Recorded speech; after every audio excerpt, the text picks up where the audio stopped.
बाऊ खोसो माई तरीन अपडेट आए नवासा शहर के पिया बाऊ खोसो जे बरसात मुतासरीन जी वावर नथी दिले इंतजामिया अगू निंड सुतल QAT पारा हलंदड़ एहतिजाजी तहरीक के 2 महीना मुकम्मल थी विया पर DC जकमाबाद समेत कंहिं भी नोटिस न वरतो। शहरनि तोड़े इलाके वासियुनि पीअण जे पानी समेत को भी रिलीफ ना मिली सको।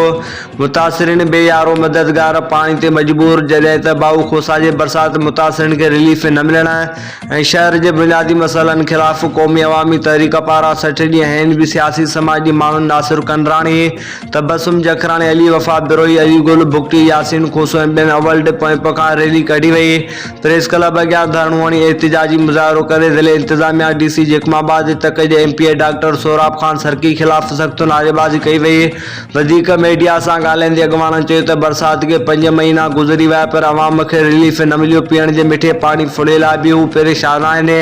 ना ई शहर जा बुनियादी मसइला हल कया विया आहिनि। वधीक मुतालबो कंदे हिननि चयो त जंहिं एम्बुलेंस गाॾी जी सहूलियत न हुजण गाइनी, डॉक्टर जी मुक़रर डिलीवरी, होम दवाऊं, अटे जी खोट समेत पीअण लाइ मिठे पानी ॾेई बुनियादी मसइला हल करे बाऊ खोसो UC ताजू खोसो जे अवाम खे मुकम्मल रिलीफ ॾिनो वञे।